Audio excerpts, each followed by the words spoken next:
Hello दोस्तों। तो हम देख रहे हैं ब्लड चैप्टर के बारे में।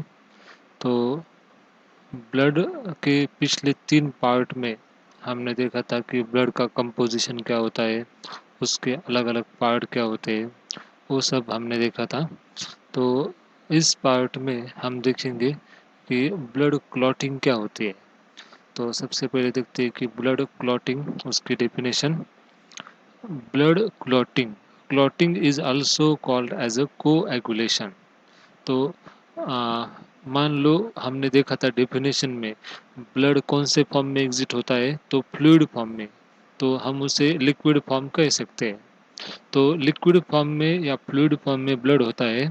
लेकिन जब कभी भी हमें इंजरी या जख्म होती है, तो जख्म होने के बाद वो जो ब्लड हमारे शरीर से बाहर आता है, अगर वो लिक्विड फॉर्म में ही रहेगा तो पूरा का पूरा ब्लड हमारे बॉडी से बाहर चला जाएगा। तो जिस जगह पर जख्म हुई है, उस जगह पर वो जो ब्लड है वो लिक्विड फॉर्म से सेमी सॉलिड फॉर्म में बदल जाता है। It is a natural process. तो खून का बहना, जख्म से खून का बहना रोकने के लिए नेचर ने ये व्यवस्था की है कि हमारा ब्लड अपने आप उसकी उसका जो फ्लूइड फॉर्म है उससे कन्वर्ट होकर वो सेमी सॉलिड फॉर्म में बदल जाता है। तो उसी को हम कहते हैं ब्लड क्लोटिंग और कोएगुलेशन।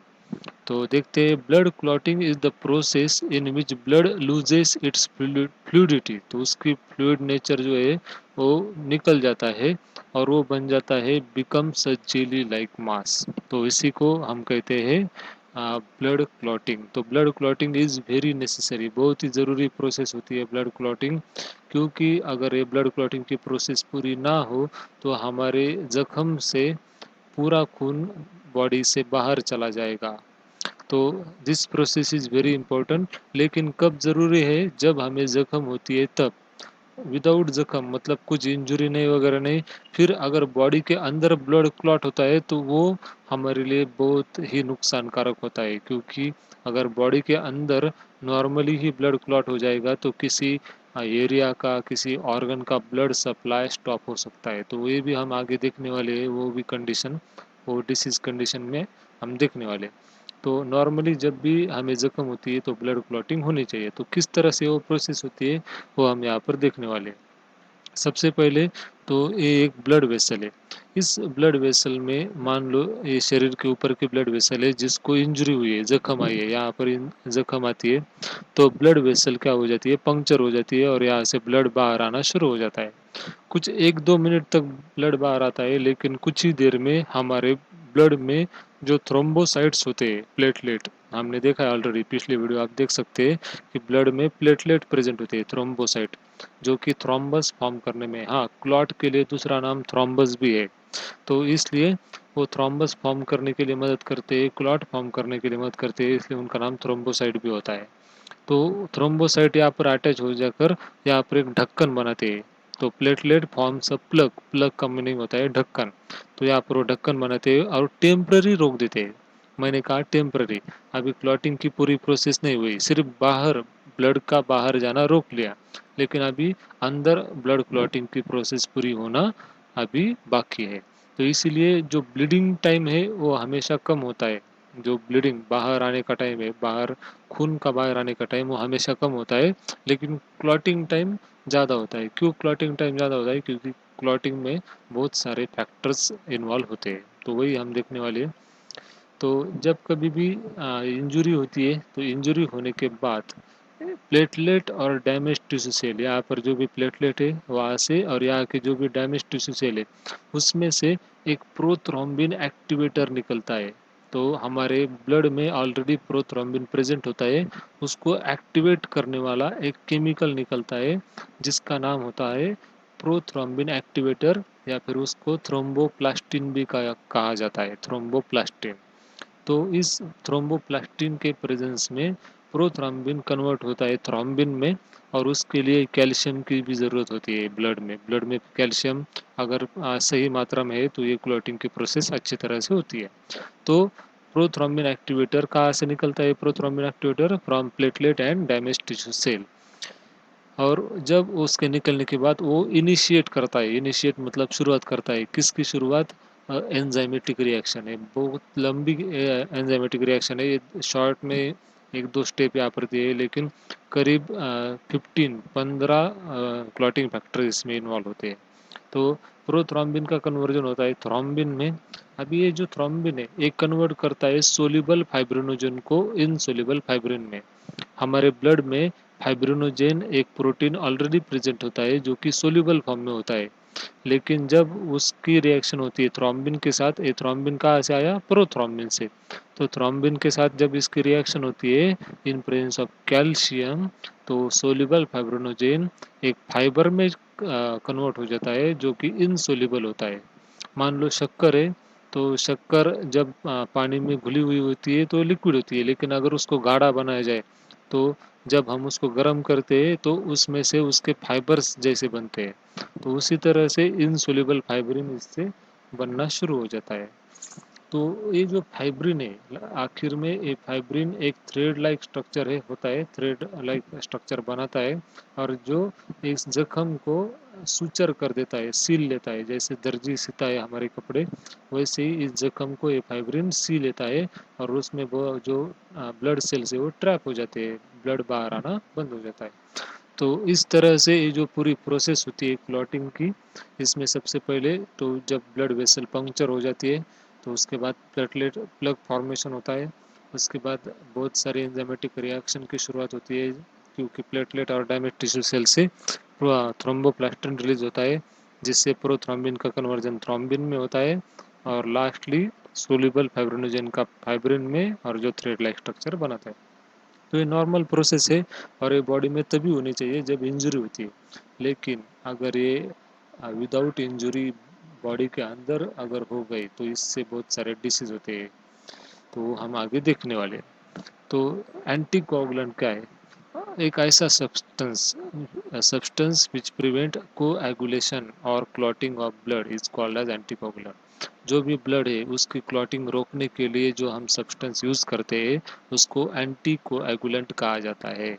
तो हमारे बॉडी के अंदर ब्लड क्लॉट ना हो नॉर्मली, जब जख्म होती है तब क्लॉट होना चाहिए, लेकिन विदाउट जख्म, विदाउट इंजुरी ब्लड क्लॉट ना हो, नॉर्मल सर्कुलेशन में ब्लड कहीं पर ना रुके क्लॉटिंग की वजह से, इसलिए उसमें नेचुरल एंटीकोगुलेंट प्रेजेंट होता है जिसका नाम है heparin.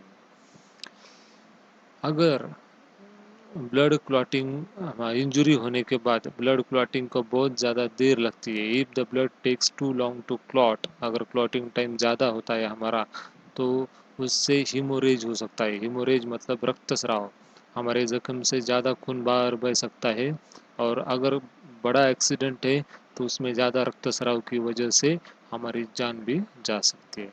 So these are some concept. Then यहाँ पर हम जानेंगे कि बॉडी के अंदर और बाहर की क्लॉटिंग को क्या कहते हैं। सबसे पहले बॉडी के बाहर मतलब जब इंजरी होती है उसको क्या कहते हैं?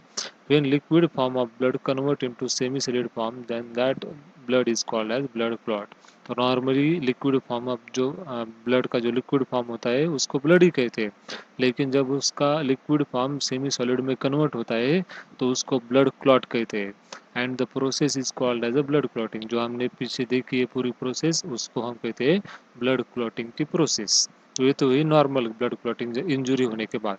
लेकिन if blood abnormally clots into blood vessel, अगर विदाउट इंजरी जख्म नहीं है फिर भी हमारे ब्लड वेसल के अंदर ब्लड क्लॉट होता है, कैसे हो सकता है? यही यहाँ पर ब्रैकेट में दिया है।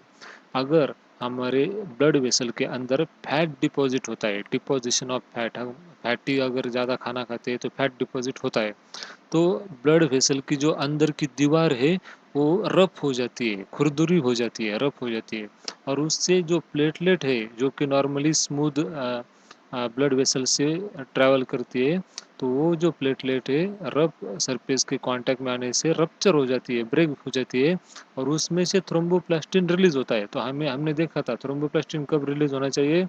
सिर्फ इंजरी होने के बाद। लेकिन विदाउट इंजरी भी अगर डिपोजिशन ऑफ फैट की वजह से वो प्लेटलेट रप्चर हो जाती है तो उसमें से वो प्रोथ्रोम्बिन एक्टिवेटर निकल जाता है, और वो प्रोथ्रोम्बिन को एक्टिवेट करके पूरी जो रिएक्शन है वो शुरू कर देता है क्लॉटिंग की। तो इस तरह से बॉडी के अंदर ब्लड वेसल में भी क्लॉटिंग हो सकती है। लेकिन ब्लड वेसल में क्लॉटिंग होती है तब उसको हम ब्लड क्लॉट नहीं कहते। Then that blood clot is called as thrombus. अगर बॉडी के अंदर ब्लड क्लॉटिंग होती है विदाउट इंजरी तो उसको हम थ्रोम्बस कहते हैं। और उस process is then process is called as thrombosis. उस प्रोसेस को हम कहेंगे थ्रोम्बोसिस। तो मान लो अगर ये जो ब्लड क्लॉट है किडनी को ब्लड सप्लाई करने वाले आर्टरी में अगर हो गया, जो आर्टरी किडनी को ब्लड सप्लाई करती है उसमें अगर एक क्लॉटिंग हो गई तो उसको हम क्या कहेंगे, रीनल थ्रोम्बोसिस। क्योंकि थ्रोम्बोसिस कौन से आर्टरी में है, रीनल आर्टरी में, इसलिए उसको हम कहेंगे रीनल थ्रोम्बोसिस। वो एक डिसीज कंडीशन है, उससे क्या हो जाएगा, किडनी की जो ब्लड सप्लाई वो बंद हो जाएगा। तो इस तरह से नॉर्मल बॉडी के अंदर थ्रोम्बस फॉर्म नहीं होना चाहिए। तो ये तो हुई थ्रोम्बस की बात। आप देखेंगे इम्बोलस क्या है। अगर ये जो थ्रोम्बस है, मान लो किडनी का जो ब्लड सप्लाई या फिर हमारे दूसरी किसी आर्टरी में या ब्लड वेसल में थ्रोम्बस फॉर्म हो चुका है अभी, लेकिन होने के बाद वो जो थ्रोम्बस है अगर उस जगह से डिटैच होता है, मतलब एक आर्टरी में वो थ्रोम्बस बन गया और फिर बनने के बाद वहाँ से वो डिटैच हो गया, अलग हो गया, और अलग होने के बाद वो ब्लड में सर्कुलेट होता है। तो एक जगह पर थ्रोम्बस बनता है तो वहाँ पर उसको थ्रोम्बस कहेंगे।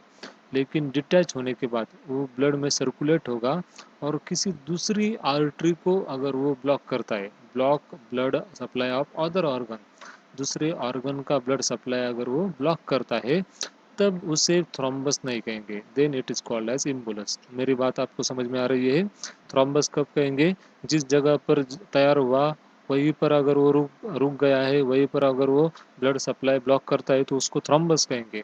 लेकिन उस जगह से अलग होकर अगर वो ब्लड सर्कुलेशन में जाता है, पूरी बॉडी में घूमता रहता है और दूसरी कई जगह पर वो अटक जाता है किसी ब्लड आर्टरी में, और दूसरे किसी ऑर्गन का अगर वो ब्लड सप्लाई बंद कर देता है तब उसे कहेंगे इम्बोलस, और प्रोसेस को हम कहेंगे इम्बोलिज्म। तो इस तरह से अगर एक इम्बोलस कहीं पर बन गया, मतलब थ्रोम्बस कहीं पर बन गया और वो घूमते घूमते अगर वो किडनी के आर्टरी में घुस गया और किडनी के आर्टरी को उसने बंद कर दिया इम्बोलस ने, तो उसको हम कहेंगे रीनल इम्बोलिज्म। तो that reaction or that disease is called as renal embolism. So this was about clotting of blood. तो इसमें हमने ब्लड क्लॉटिंग की पूरी प्रोसेस, ब्लड क्लॉटिंग कहाँ पर होने चाहिए, मतलब बॉडी नॉर्मली डिसीज इंजरी होने के बाद ही होनी चाहिए, बॉडी के अंदर अगर होती है तो उसको हम क्या कहते हैं, ये सारी बातें हमने इस वीडियो में जानने की कोशिश की है। तो अगले वीडियो में हम ब्लड ग्रुप के बारे में जानेंगे। तो इसमें अगर कुछ भी आपको डाउट है तो आप मुझे कमेंट सेक्शन में पूछ सकते हो। अगर ये जो पिछले वीडियो आपने नहीं देखे पार्ट 1 2 3 तो उसे ज़रूर पहले देखिए, फिर आप ये प्लॉटिंग की वीडियो देख सकते हैं। तो आपने ये वीडियो देखा इसलिए आप सभी का धन्यवाद।